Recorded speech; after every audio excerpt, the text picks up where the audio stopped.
All right. So let's get back into it. Let's talk about Disney and Hearst. So Lifetime and Disney is another part of this kind of relationship that Disney has with the Hearst company. And I want to kind of get into talking about what Hearst has and what Disney has and kind of how they're related. And so last time I talked a little bit about about A&E. And A&E was one of those companies that Hearst and Disney own 50-50. So Hearst, if you didn't know that much about Hearst, Hearst is a media company much like Disney, without kind of the same following that Disney has, of course. They're probably most known for their newspapers, magazines, kind of print media, but they also got involved in television.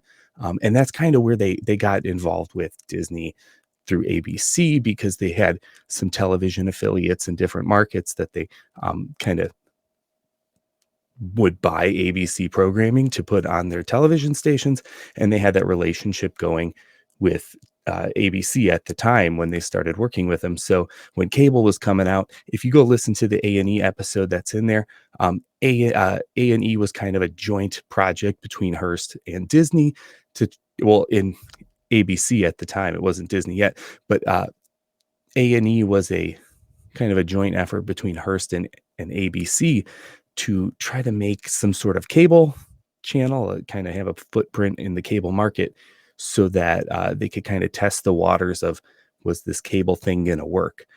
So uh, really quick, that last episode about A&E was all about how A&E was acquired by Disney through the ABC and Cap Cities merger back in the 90s, and A&E was before that an early attempt to create like a PBS like fine arts channel, and over the years it shifted to become reality TV station that it is today on cable. And one thing I noticed a lot in that A&E episode is A&E and Disney don't do that much together.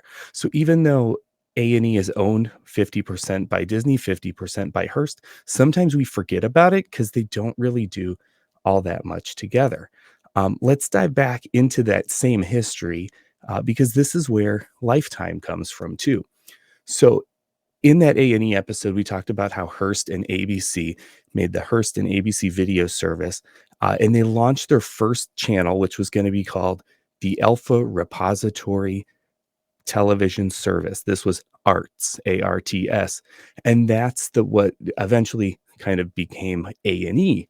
At the same time, they were going to release another station and call it Beta. So they're going to have Alpha Repository Arts Television and Beta was supposed to be kind of like a television station for women.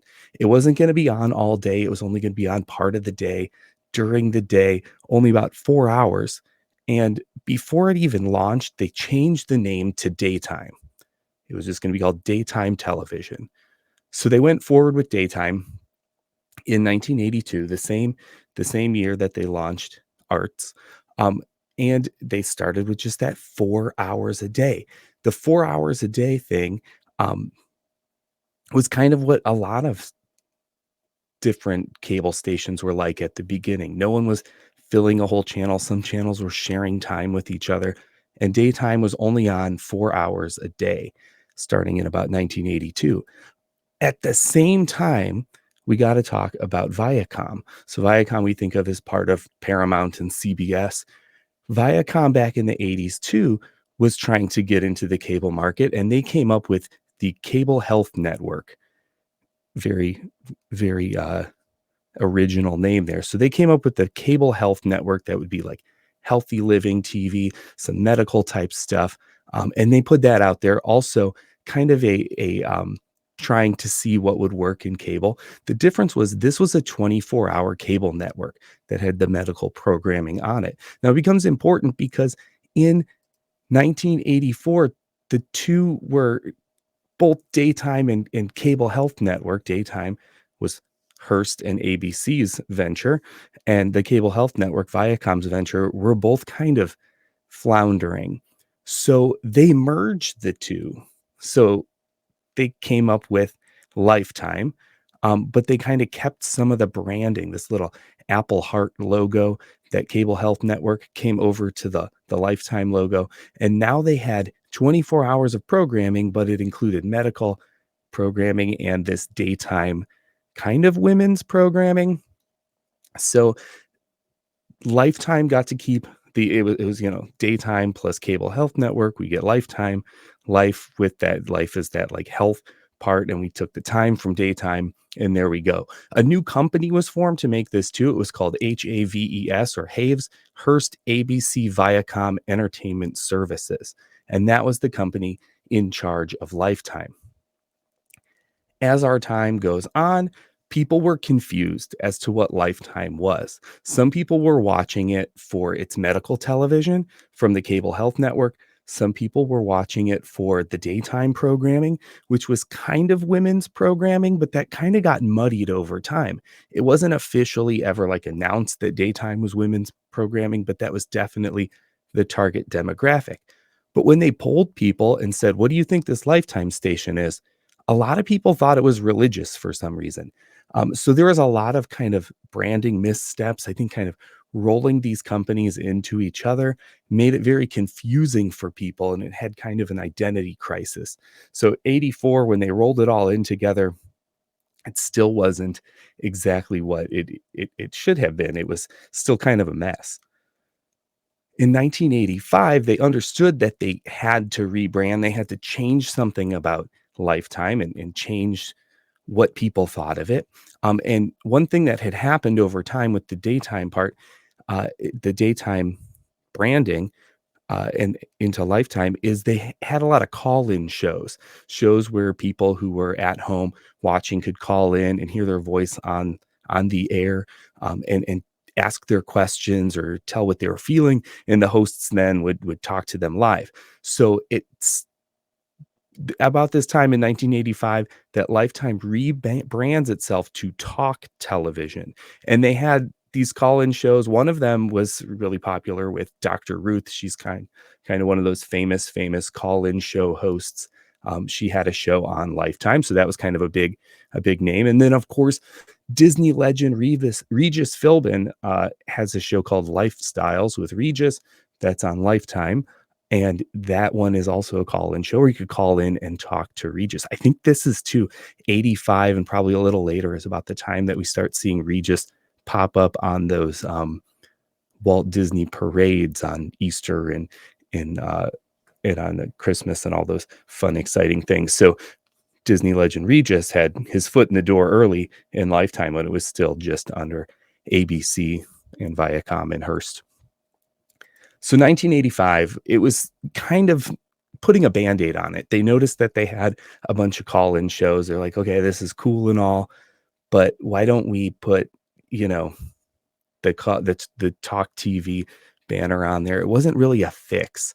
The real fix, the real rebranding, the first time that Lifetime gets seen as like, we're doing this. This is a good station. We're going to put some money behind it. We're going to put some ideas behind it is in 1986 when they get a brand new head of programming, Patricia Philly Crucial, known as Patricia Philly at the time.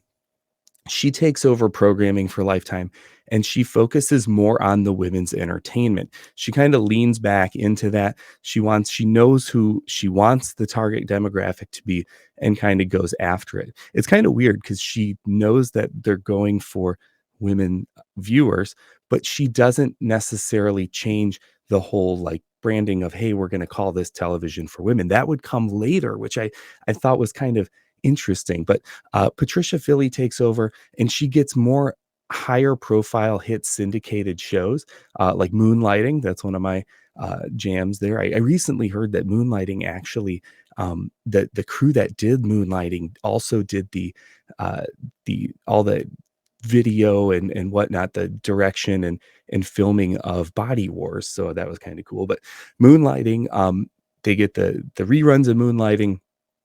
They get some more exciting original programming during this time.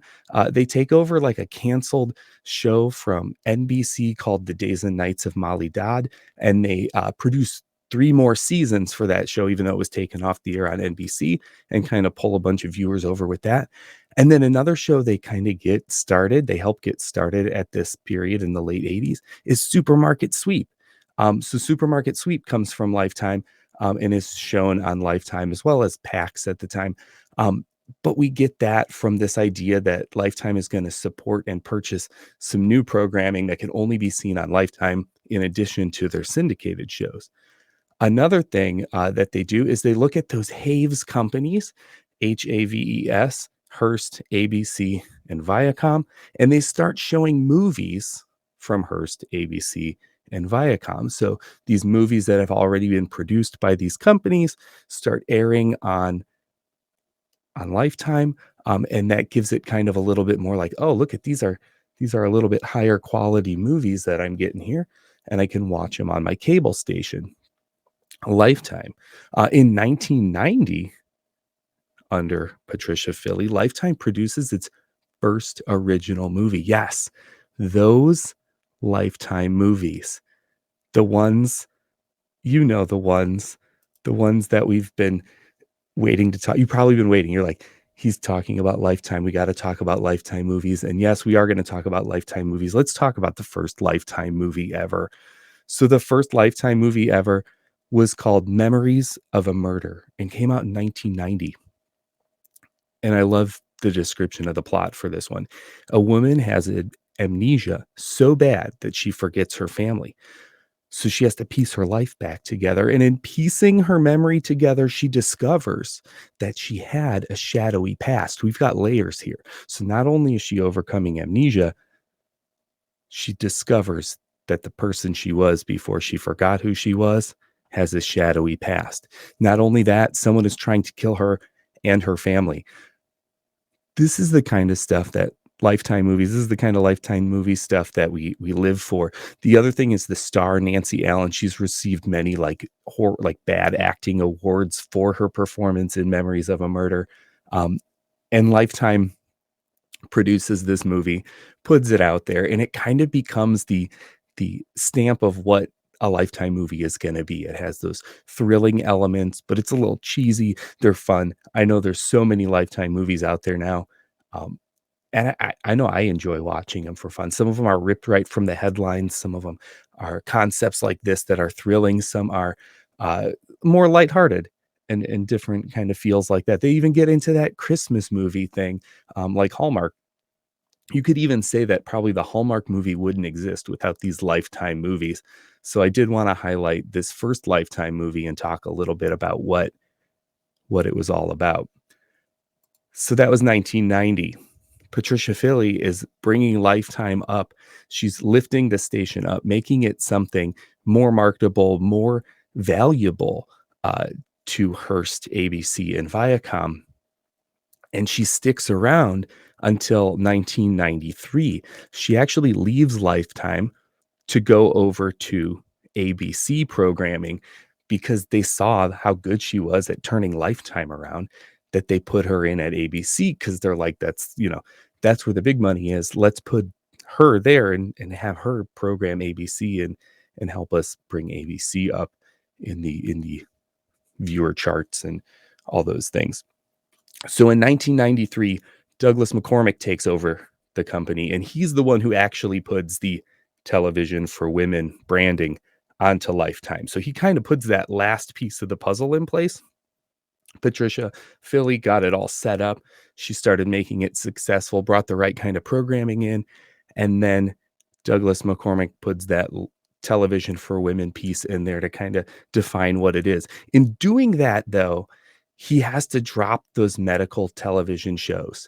We don't want the medical television shows out there because that's going to detract from the television for women. So this is when they finally shed that medical history that they started with.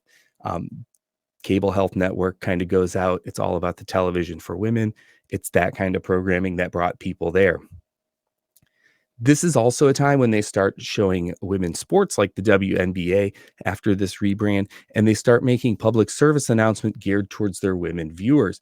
And they do this to kind of go all in on the idea of television for women. It's not just that's who we know our demographic is. They're saying, no, in 1993, this is who we want our demographic to be. We want the television for women.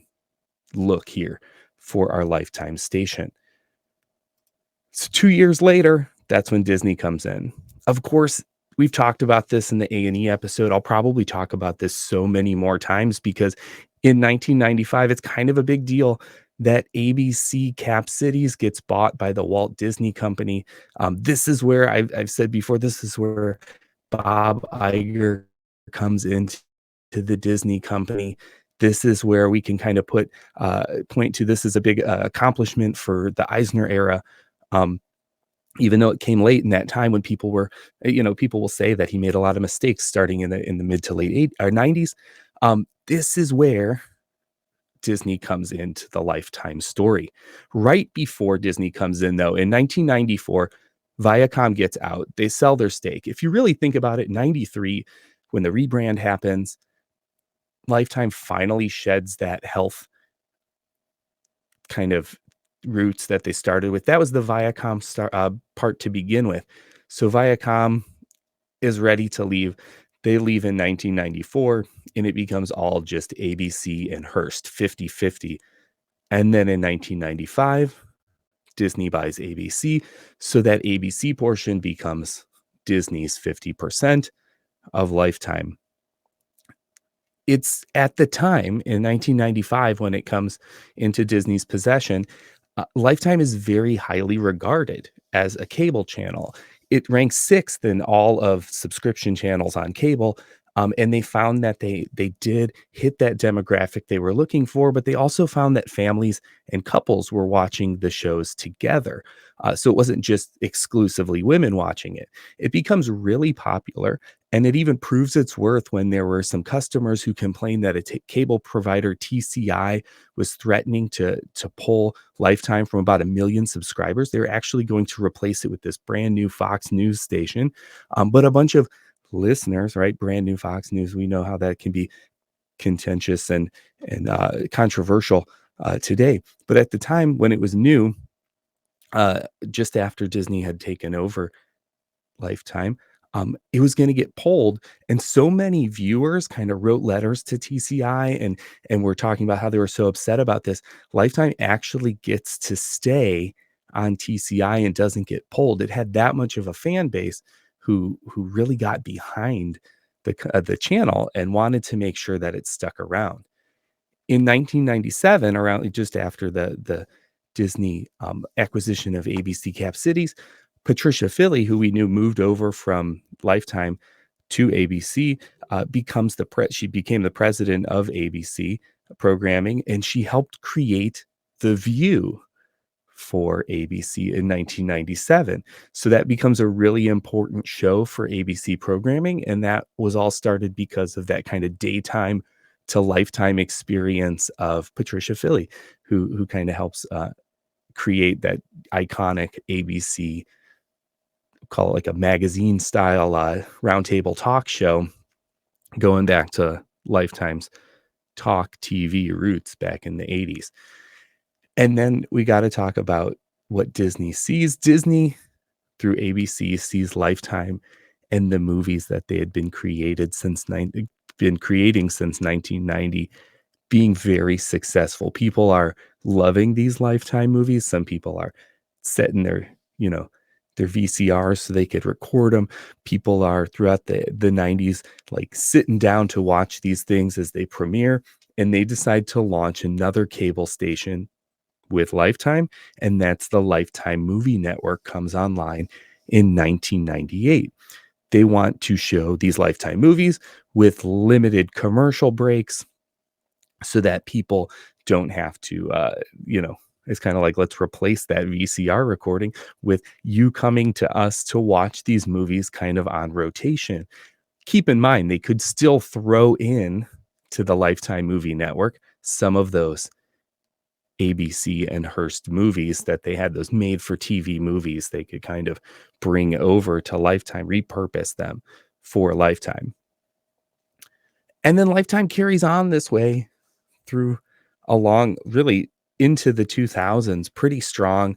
People know the name Lifetime, television for women, that branding, and they know what to expect. They know the Lifetime movies, those become a big deal.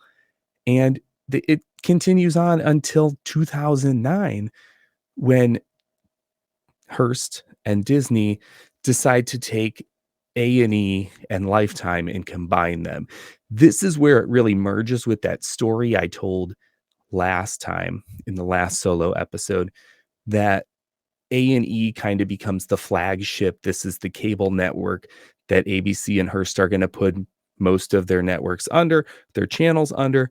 And to make things a little more consolidated, clean, and easy, they put Lifetime under there. So all of their 50/50 operations channels are all under the A&E networks. So Lifetime, even today, is still part of the A&E networks. And it keeps going on like that until 2017. 2017 is the year of synergy for Lifetime. In the A&E episode, I noted that A&E and Disney didn't really leverage A&E itself as something that they could synergize with, something that they could use to help promote other Disney entities, other Disney companies. It's just A&E becomes that place to park all of their cable stations that they own with Hearst. But one of those Lifetime is the one that they decide to use to kind of cross promote things, to use different properties, really to synergize with Disney. And there's two big ways in 2017 that Lifetime and Disney come together. The first one is beaches. So in 1988, Touchstone Pictures, Buena Vista Distribution releases Beaches. This is one of those where we see Disney legend Bette Midler playing the character Cece and Barbara Hershey playing the character Hillary, who are friends who have a love triangle situation. And that iconic song, The Wind Beneath My Wings, Bette Midler sings it. It's one of those tearjerker kind of, hug your friends, uh, drama kind of, you get the feels kind of movie. Grab the tissue box because you're going to watch Beaches. Beaches, when you really think of it that way, it kind of fits the mold for what a Lifetime movie um, is becoming known for. Those movies that give you the feels when they're not like the thrilling ones that we talked about, like the first one. They are the ones that give you those feels. Grab the box of tissues. So Beaches comes out in the late 80s. That's right around the time, you might even say this is the kind of movie that Lifetime was looking to kind of adapt into their movies, into the Lifetime original movies. And they do that with Beaches, but not until 2017. So to the 2017 um, Beaches takes the very successful 1988 story. It kind of waters it down a little bit, makes it shorter. It's not exactly what it was. It doesn't do as well, but excitingly, it adds Disney legend Idina Menzel into the CC role, and Nia Long is Hillary, and they have the same storyline, the same love triangle, the same friendship, the same or similar Wind Beneath My Wings. Ask someone who's seen them both, they probably will tell you it's not the same. That Bette Midler's performance in that movie, the 88 version, is superior. But Lifetime does go and give it the old made for TV try because you can't blame them. It was right there. They were able to use a Disney Touchstone movie and bring it, update it for 2017. Now, there's a lot of parallels. We could look at this. We've got a Disney legend singing in the lead role. Although I will say, although both of them weren't Disney legends at the time that they started in these, that came later, of course, Bette Midler and Idina Menzel. But this shows one of those times that Disney does use Lifetime, or Lifetime uses its connection to Disney, I think we could probably say in this situation, to get the rights to Beaches, to make that remake and leverage that relationship. A&E, we don't see this as much, but Lifetime, here we go, 2017. Now, there were two times in 2017 that this happened that I wanted to talk about. The first one we just talked about with beaches. The second one is Descendants 2. The Descendants 2 premiere. Now, let me tell you, Descendants 2 is very near and dear to my heart. I can remember this, and I'll get into my story in a second. But before I do, the Descendants are still pretty popular today. I mean, 2017 was a little while ago, but it wasn't that long ago. Um, and Descendants 2, the idea, if you didn't see Descendants 1, hopefully this isn't a spoiler. Go back and watch all the Descendant movies after you're watching, listening to this. They're all great, in my opinion. I love them. Descendants 2, though, the plot is that the villain kids are now good. Spoiler alert. And they bring more kids from the Isle of the Lost, where all the villain kids live, to Oregon. But Ursula's daughter, Uma, is really upset about this because she didn't get invited. And then she decides to attack everybody. Short story, or the long story short version there. When this comes out in 2017, it is a big deal.